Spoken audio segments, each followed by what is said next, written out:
Hi, my name is Elena, I'm 30 years old, and if anyone happens to hear that I work as a freelance accountant from home, they'll probably think I lead a quiet, measured life, devoid of any fuss or fatigue, and just sitting around all day sipping coffee at my laptop. Incidentally, that's exactly what my family thinks, because in their eyes, if you're not rushing to the office on a crowded bus by 8 in the morning and not returning exhausted by 6 in the evening, then you're doing nothing at all. This has been going on for 2 or even 3 years now, ever since the day I quit my office job and, not without fear but with hope, began to build my life anew, at home, by my own rules, not by others, but to my loved ones. All this sounds like empty words, which they ignore.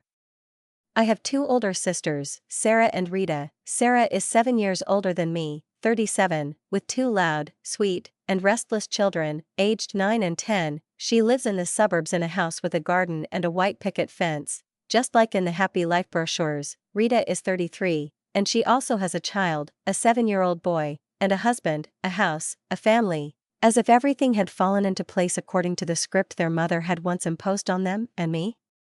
I'm not married, and, apparently, it is precisely this circumstance that makes me by default an unpaid nanny for the whole family, as if I have neither a life nor the right to make my own plans. Every time one of them feels the urge to relax, to escape the everyday, I automatically become a lifeline they can lean on without even asking if I want it. Dad, like many men of his generation, doesn't understand all this computer nonsense, as he put it last month when I tried yet again to explain to him that my work isn't a game or a hobby, but a full-fledged business on which other people depend. A real worker comes to the office at 8 in the morning and returns home at 6 in the evening, he said, looking at me as if trying to break through a wall. That's how it should be. I explained that I had real clients, that I submitted reports, that I was getting paid just as much as before, but none of it mattered. No one listened to me, ever.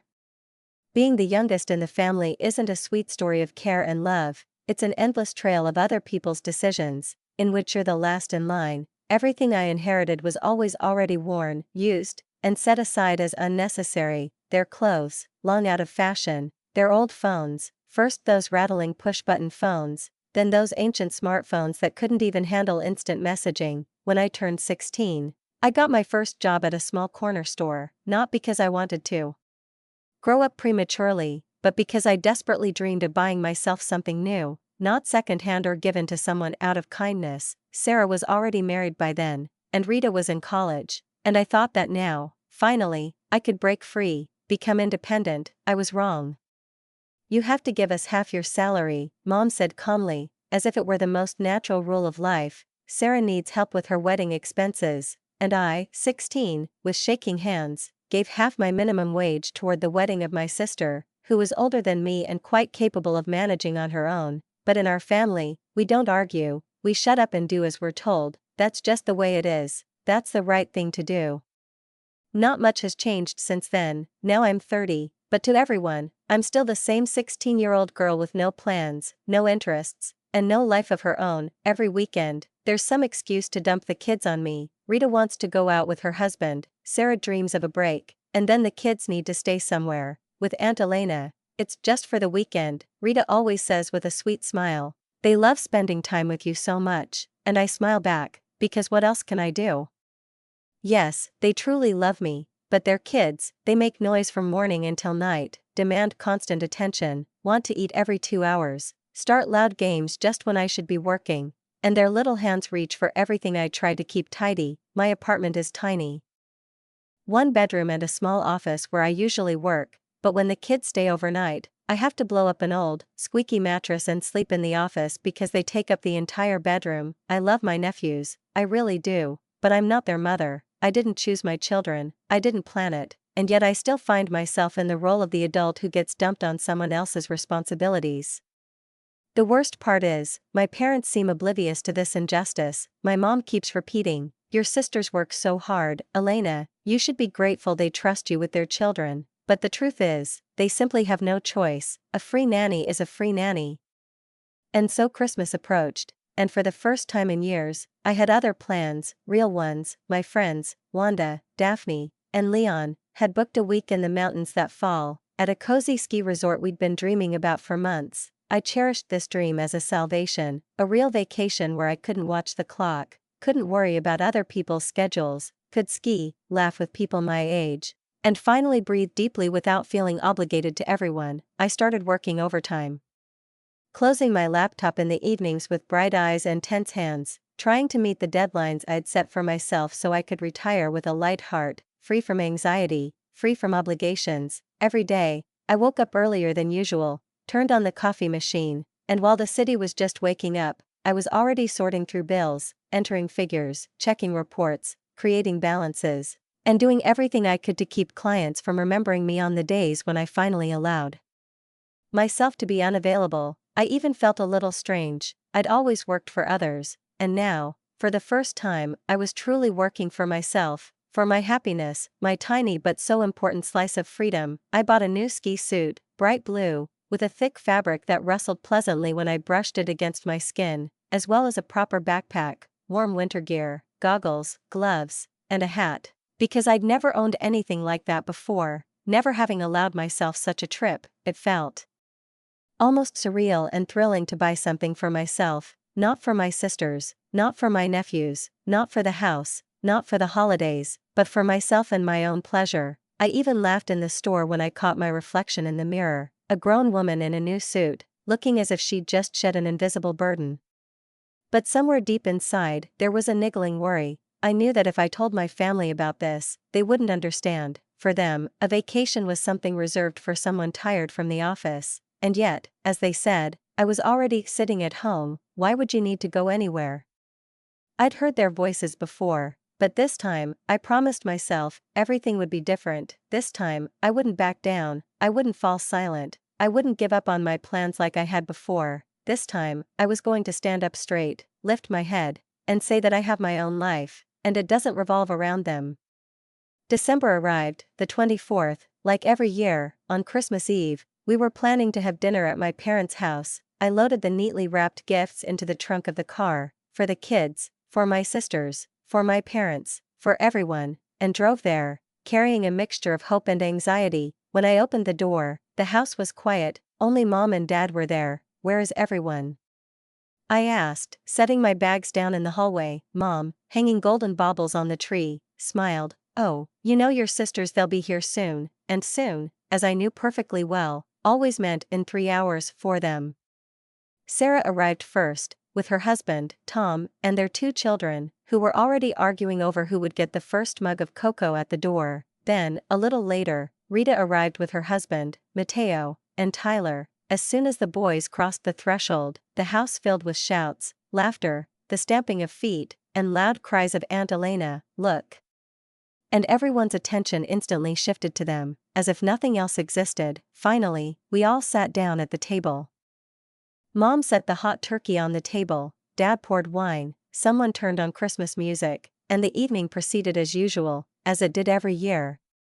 The conversations were also familiar: Sarah's work dramas, Rita's parent-teacher conferences, stories about children's sports teams, teachers, and summer plans. I sat, fork in hand, picking at my food, waiting for the right moment to bring up my vacation. I knew if I didn't say it now, I wouldn't say it at all. So, Elena, Sarah said suddenly, without looking up from her phone, how's your typing going? That's what she always called my accounting work, as if I was just mindlessly typing for fun. It's going well, I replied, swallowing my irritation. Actually, I wanted to tell you all something. But no one even looked up. Sarah continued texting, Rita carefully cut Tyler's food, and my parents were animatedly discussing football with Tom, as if my voice simply didn't exist. I took a deep breath and tried again. I have news about my vacation plans. And then Sarah looked up, her lips stretching into a wide, beaming smile. Oh, what a time! She said loudly, I was just about to tell you that we're all flying to Hawaii tomorrow morning. The words hung in the air like a bell. Everyone immediately started talking and laughing. Mom clapped her hands, Dad exchanged glances with Tom, Rita squealed with delight, and only I sat there, feeling my insides tighten. Everyone knew, everyone, except me, Sarah and Tom, Rita and Mateo, Mom and Dad. They'd all planned it all long ago, booked the tickets, paid for the hotel, made plans. And no one had even thought to mention it to me. What about the kids? I heard myself say, as if from a distance. Sarah waved her hand dismissively, as if it were nothing. "Oh, we'll bring them to you tomorrow morning before we go to the airport, you don't mind, right?" Just for a week, with 3 kids, in my tiny apartment, instead of snowy mountains and friends. I stared at her, not believing my ears. "You didn't ask if I could watch them, you didn't even ask if I was free," I said, feeling my throat tighten. Sarah laughed the way people laugh when they're convinced everything is rightfully theirs. "Come on, you're always free, you work from home, after all." The words hit me like a sharp slap. Always free. To them, my life wasn't real, my work wasn't work, my plans weren't plans, my no was nothing. Everything that concerned me was automatically subject to postponement, cancellation, or exploitation for the sake of someone else's comfort.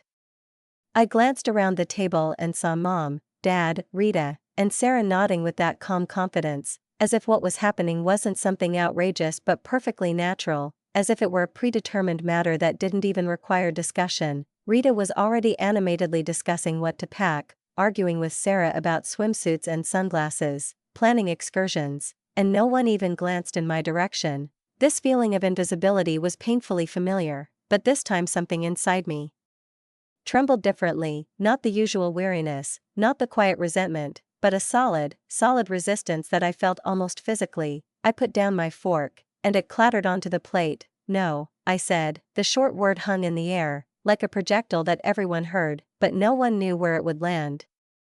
The silence that followed was almost frightening. Even the old clock on the wall seemed to freeze, and the only sound was the distant laughter of the children in the living room, playing, unaware that something resembling a small war was about to break out at the table. Mom spoke first. She didn't sound surprised, but rather outraged by the very idea of resistance. "What do you mean, no?" she said slowly, squinting, as if checking to make sure I hadn't misheard. "That's it, no, I can't watch the kids next week," I replied calmly, though my heart was pounding so loudly I could almost hear it in my ears.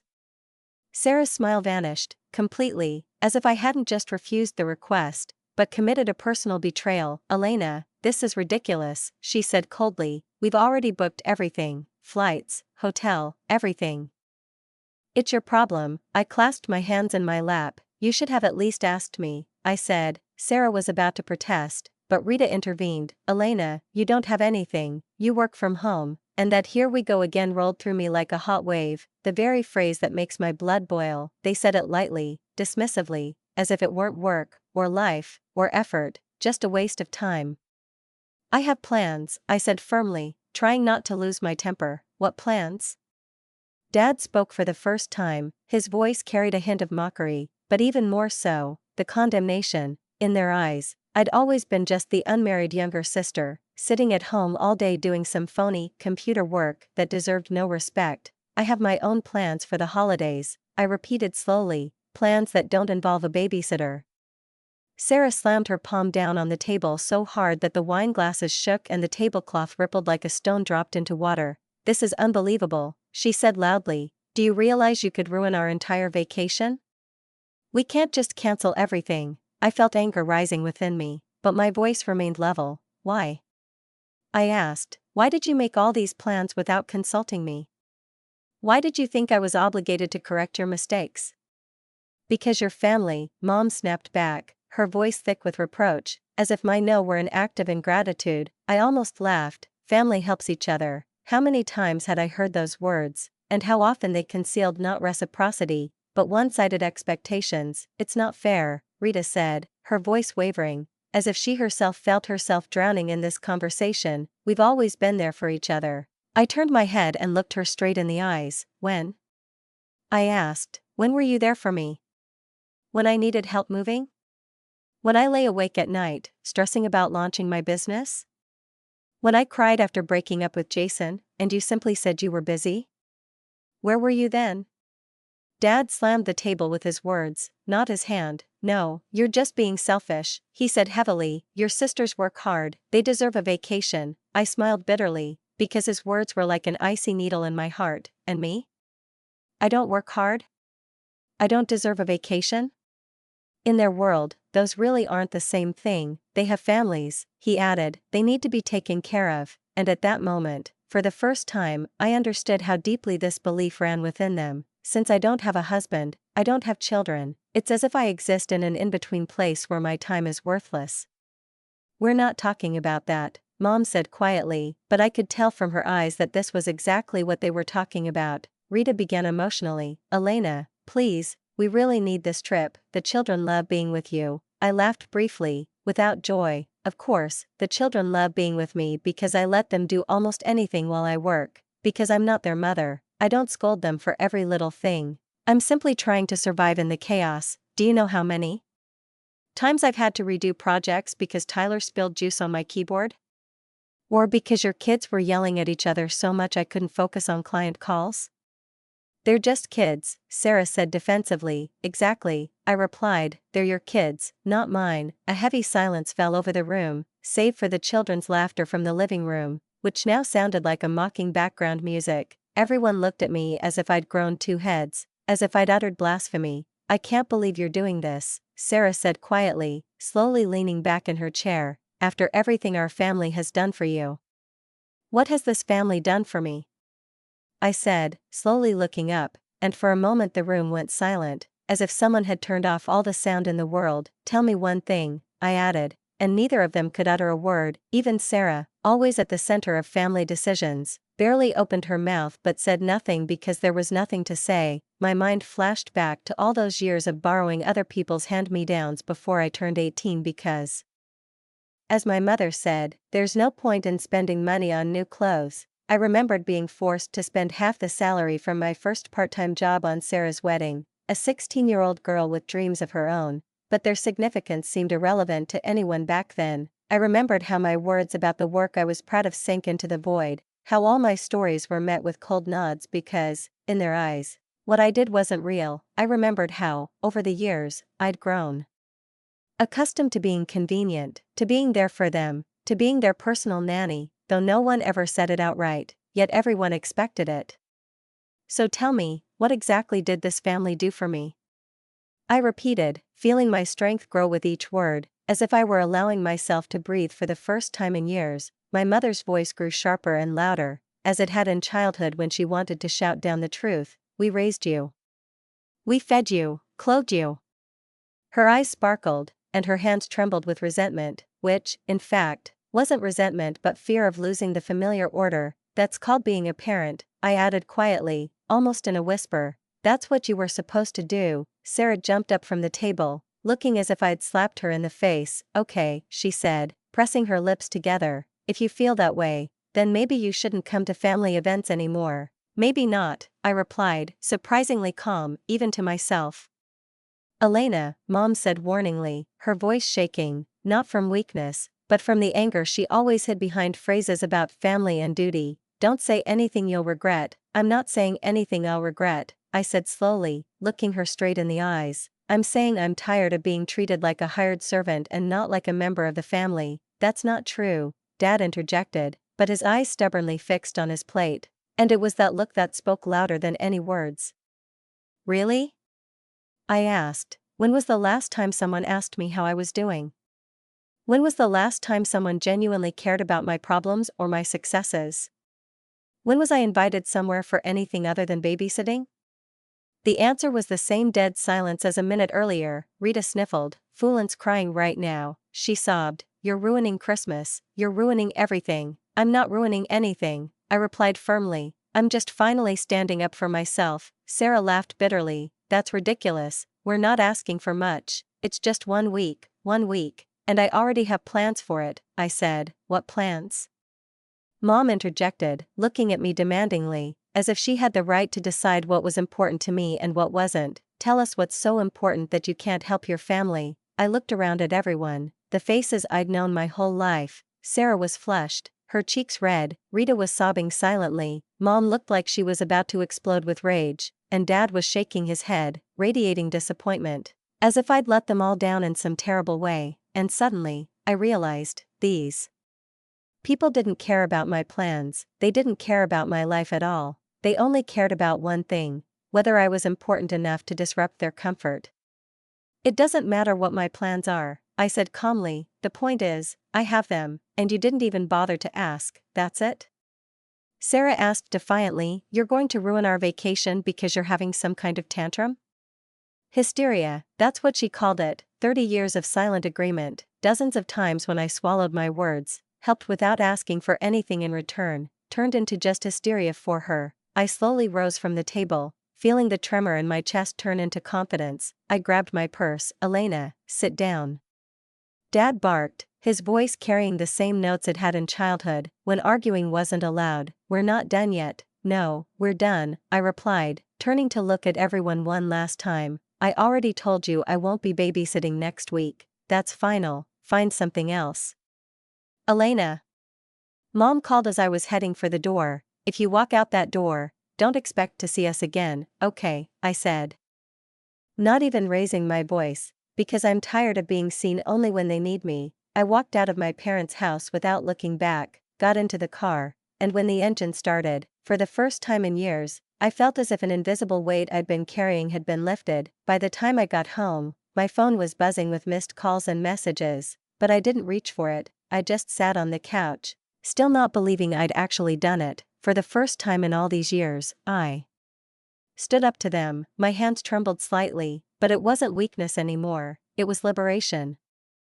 For 30 years, 30 whole years, I'd been that good daughter, the convenient, reliable sister, the one you could always rely on because she didn't ask unnecessary questions and never said no. I was the quiet pillar, the unnoticed shadow who always had everyone's back and didn't demand anything in return. And then it all ended overnight. It was as if someone had flipped a switch inside me, and I suddenly realized I no longer had to be their wordless guarantee of peace. I finally picked up my phone, though my fingers trembled slightly, and opened the screen. 7 missed calls, 4 from Mom, 2 from Sarah, and 1 from Rita. Underneath them, new notifications began to appear, one after another, as if my entire family had stormed my silence.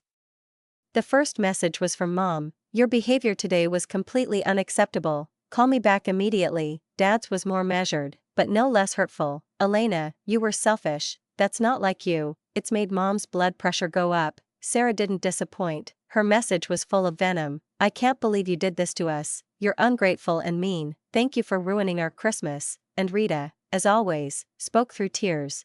I cried for an hour because of what you said. How could you be so mean? I stared at the screen, and every word was seared into my memory, as if they wanted me to feel guilty again, like always. But even now, after dinner, which had devolved into a miniature family war, they still didn't understand anything. They didn't see their mistakes. They were just angry at me for ruining their carefully laid plans. Not a single apology, not a single question, only reproaches and complaints. I put my phone on silent and went to the kitchen. There was last night's pizza in the fridge, my meager, sad Christmas dinner. As I sat alone, warming it up in the microwave, I vividly imagined my family returning home and now, no doubt, discussing what a terrible person I was. But here's the amazing thing. For the first time in years, I didn't feel terrible. I didn't feel crushing guilt. I didn't try to mentally replay everything and come up with excuses. No, I just ate the pizza and felt a strange, quiet relief. I woke up early on Christmas morning. The light was soft, the room smelled of coffee, and my ski clothes were already neatly laid out on a chair, my backpack packed and ready to go. I'd been planning this trip for months, working overtime, putting aside every little detail, choosing my gear. I wasn't going to let them take that away from me. For the first time in a long time, I did something not for them, but for myself. Before leaving the apartment, I took out a blank sheet of paper and wrote a few lines, not to make excuses, but so they, if they wanted, could at least try to understand. I told you I couldn't babysit this week. Until next Sunday, I'll be in the mountains at a ski resort with friends. I'm tired of being your reliable babysitter and free help whenever it's convenient for you. I'm tired of being treated like my life doesn't matter. Starting today, I'm cutting off all contact with this family. I taped the note to the door, locked it, and stepped out into the chilly winter morning. When I reached the parking lot, Wanda was already waving. You look different, she said as soon as I got in the car, and there was no doubt in her voice. She truly felt it, very different. In fact, she added with a slight smile, Leon, sitting in the front seat, turned around. You finally told your family everything you think. I told you this moment would come. Yes, I replied, adjusting my seatbelt. I finally told them about time, about my right to live the way I want, Leon chuckled. They've been kicking you for years, Elena, you deserve this damn vacation. The 2-hour drive to the mountains felt like both the longest and shortest trip of my life, long because my thoughts were racing like snowflakes in a blizzard, and I caught myself wondering if I'd made a huge mistake, and short because with each passing minute I felt my anxiety dissolve into the air, giving way to a quiet joy. When we reached the resort, the snow lay thick and crisp, the air was clean, as if you could drink it, and the hotel smelled of pine and coffee. I checked into my room, put my suitcase in the corner, sat on the edge of the bed, and turned on the phone. 53 missed calls, dozens of messages, even from Tom and Mateo, my brothers-in-law, who usually stay out of family dramas. I opened them one by one, reading slowly, without shaking. Sarah wrote, "We can't believe you've actually left. Our trip to Hawaii has been ruined because of your selfishness." Rita, as always, demanding, "Come home immediately, the children are calling you." Mom, Elena, Marie, "Come back immediately, you've ruined everyone's Christmas." And the last one, from Dad, "Your nephews are standing outside your apartment door crying. They don't understand why Aunt Elena abandoned them. You should be ashamed." I sat on the bed and looked at these words, and for the first time in my life, I didn't feel obligated to react. I didn't feel like I had to justify myself. I didn't feel like I had to save everyone. And this feeling, so strange, quiet, powerful, was like the first breath of frosty air after a long period of suffocation.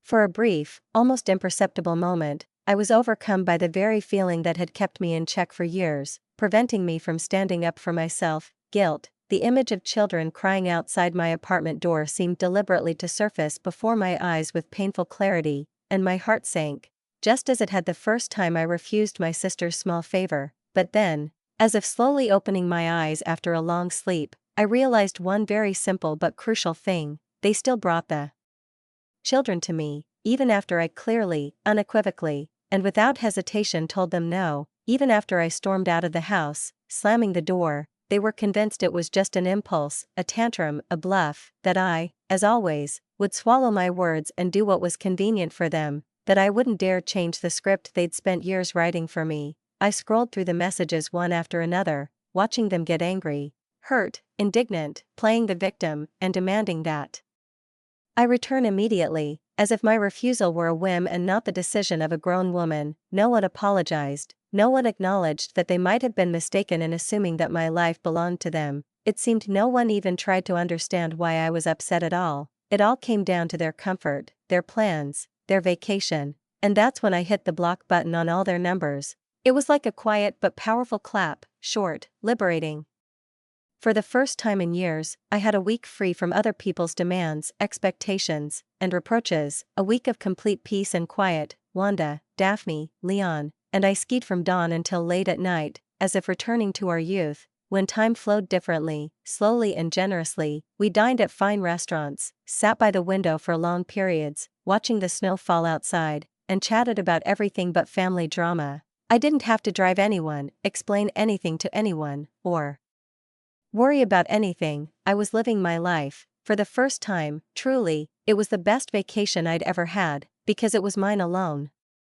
When I returned the following Sunday, the air in the city seemed thicker and heavier than the crisp mountain chill I'd left behind. The concierge in the lobby rose from his desk and smiled politely. "Miss Elena," he said, "your parents came by several times this week. They asked if you were home." He lowered his voice, as if it were something personal. "Your mother seemed very upset." I thanked him and went up to the apartment.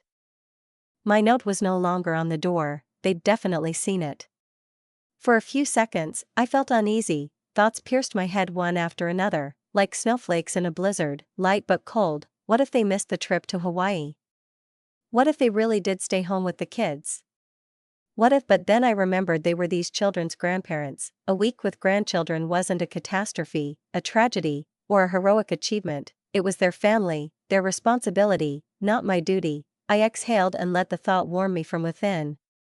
2 days after New Year's passed in soft silence, broken only by the sound of the coffee machine in the morning and the pages of the book I turned slowly, savoring every moment, and then I heard familiar voices in the hallway, voices that could so easily have made my heart beat faster just a couple of weeks ago. I walked to the door and looked through the peephole. "Mom, Dad, Sarah, and Rita stood close to my door. As if preparing to storm it, I took a deep breath and turned the handle. Mom held my note in her hands and waved it around like evidence in court. "How could you do this to us?" she screamed. Without even saying hello, her voice was filled not with pain, but with reproach, as if I'd broken a family contract signed in childhood and valid for life. "You let us down. Because of your selfishness, your father and I missed our vacation," she screamed, and there wasn't a shadow of doubt in her voice that she was right. "We had to cancel our tickets," Sarah added with cold fury. "Do you have any idea how much money we lost?" Rita, as usual, broke down in tears. "The children kept asking where Aunt Elena was. How could you hurt them like that?" And so they all spoke at once, interrupting each other, reproaching, accusing, calling me selfish, ungrateful, callous, and, especially often, arrogant. This word sounded like their ultimate sentence. Apparently, the ability to defend one's own boundaries was, for them, that very arrogance. I stood in the doorway, leaning against the frame, and allowed them to vent all their pent-up anger. When their voices finally faded, I asked calmly, almost softly, "Did you read the entire note?" Everyone froze. Mom blinked, Sarah frowned, Rita stopped sobbing. "Did you read the last sentence carefully?" I asked, and now there was no shouting or resentment in my tone, only a calm, even demeanor. They exchanged glances, and then everyone's gaze returned to the piece of paper in Mom's hand. "I wrote that I am cutting off all contact with this family," I said quietly but clearly, letting each word hang in the air like winter frost. No one answered. The silence became thick, echoing, almost tangible. I could see in their faces how understanding, one after another, slowly, painfully, but inexorably dawned on them. "That's not what you meant," Mom finally said, but her voice no longer sounded so confident. For the first time, that very note, a subtle, almost elusive note of fear of losing power, was heard in him. "I really mean it," I said quietly, but with such inner firmness that even my mother stopped sobbing and lowered her eyes. I felt my heart beat slowly and evenly, as if, after years of pent-up tension, it had finally found a rhythm that belonged only to me. "You don't consider me family. To you, I'm a convenient person, someone to whom you can delegate responsibilities when it suits you. You see me as an unpaid nanny. And nothing more." I said this calmly, without accusation in my voice, but each word cut the air like a sharp knife. "That's not true," Rita retorted sharply, as if she had rehearsed the phrase beforehand. "We love you." I looked at her intently, as if I hadn't looked at her in years. "Really?" I asked calmly. "Then tell me, when was the last time any of you called me just for fun, not to ask me to babysit, not to remind me of someone's plans, but just to talk? When was the last time you invited me somewhere, to dinner, for a walk, to a movie, not because you needed a babysitter, but because you wanted my company? When did anyone in this family treat me like my feelings and my opinion mattered?" There was silence, awkward, thick as thick syrup. No one answered because they all knew I wasn't lying. I wasn't embellishing, I was simply telling the truth. Mom looked up, her eyes reddened, tears glistening on her lashes. "Elena, please," she said quietly, her voice shaking. "We're family, family sticks together." I nodded. "Yes," I replied, "family respects each other. A family asks questions before making plans for others. A family doesn't use one person as an unpaid servant or call them ungrateful if they refuse to sacrifice themselves."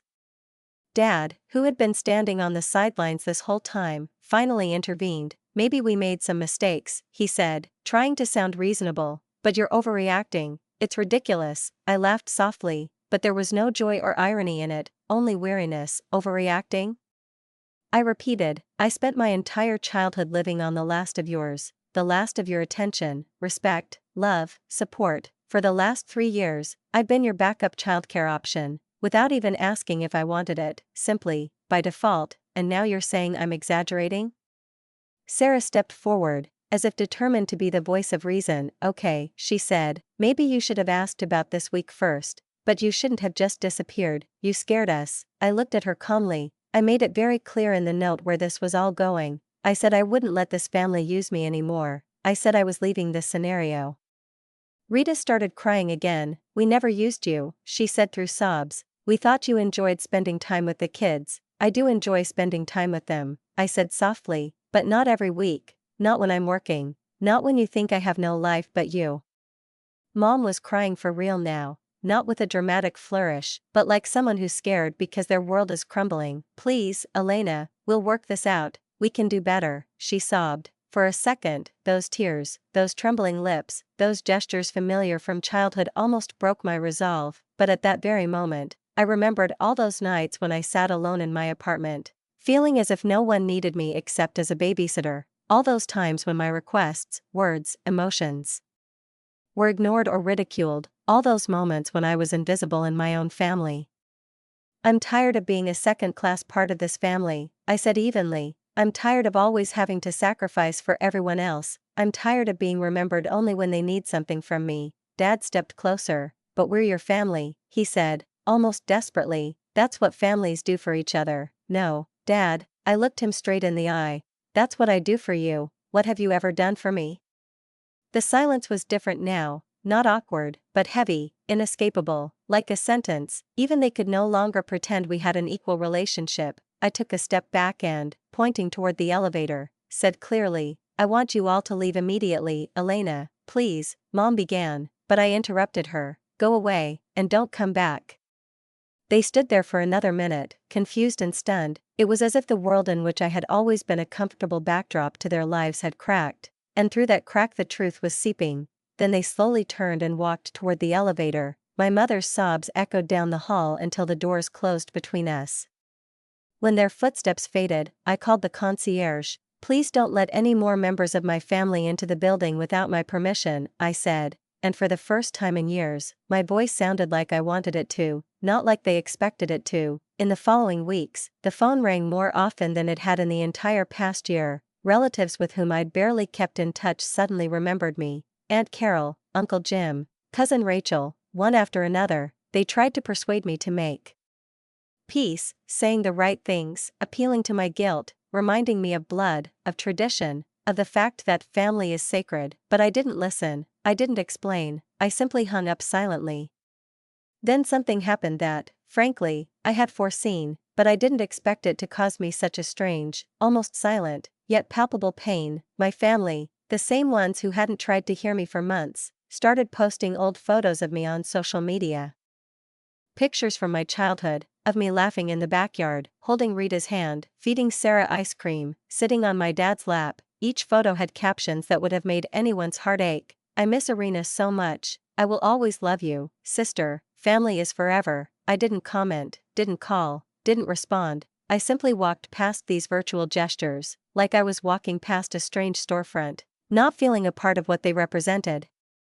My birthday came in March, and for the first time in years, I celebrated it the way I'd always dreamed of, without other people's expectations, without hypocritical family greetings, without the feeling that I had to be grateful for something I didn't ask for. Wanda, Daphne, Leon, and I chose a cozy restaurant where the scent of roasted pears and cinnamon filled the air. Candles burned at the tables, and glasses clinked softly and calmly, like music in a quiet cafe. We ate slowly, laughed sincerely, talked about everything except my family, and this feeling, being among people for whom I wasn't an instrument, but a person, was the best gift in the world. No tears, no hysterics, no fussy children, no reproaches, just an evening that belonged to me.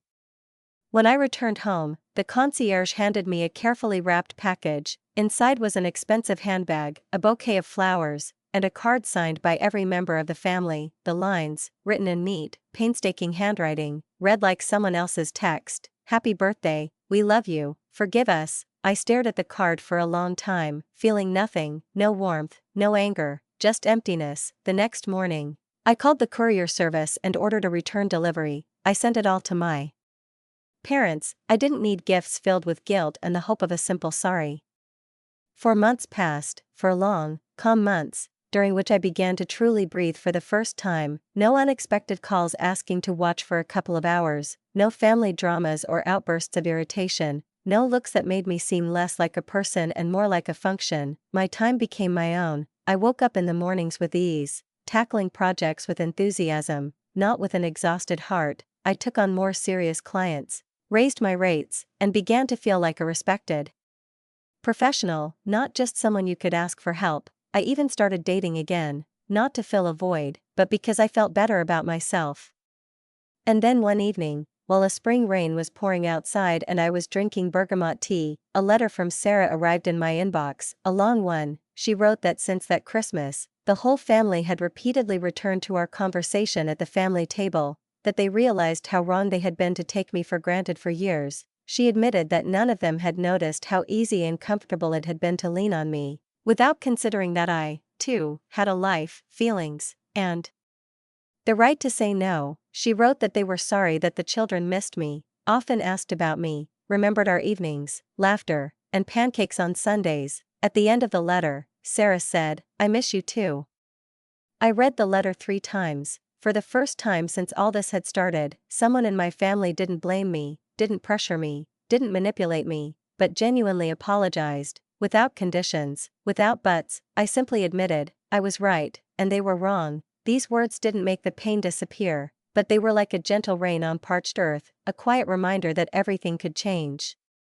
I thought about it for 3 days. Part of me missed them, especially the children, their laughter, the way they enjoyed the little things, the way they believed Aunt Elena was always there. Part of me wanted to believe that adults could change too, that realizing one's mistakes could be genuine, but another part remembered how good those 4 months had been, pure, free, full of life, in which I finally existed not as an appendage to the family, but as an independent person.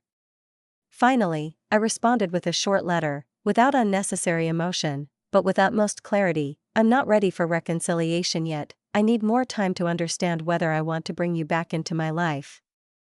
And if so, under what conditions. When I'm ready, I'll contact you. Please don't write to me until then. I hit send and felt a strange, yet very real, relief. I hadn't slammed the door shut forever, but I hadn't opened it either, not yet. Now I live by my own rules. I spend evenings with friends who genuinely care about me, not use me. I see who I want, when I want. I go on vacation without asking permission or reporting back. I work with people who respect my expertise, and I'm building a life where my yes and my no mean equally as much. I keep in touch with the few relatives who have been by my side all this time. Aunt Carol stopped lecturing me and told me she was proud of me, and Rachel looked me in the eye and said, "You're stronger than you think." Yes, I miss my family, especially my children, but I don't miss the way they made me feel invisible. I don't miss a life where my existence was measured by the convenience of others. And now, when I look in the mirror, for the first time in many years, I see not the shadow of someone else's expectations, not the backdrop of other people's lives, but myself, a woman who has finally chosen herself.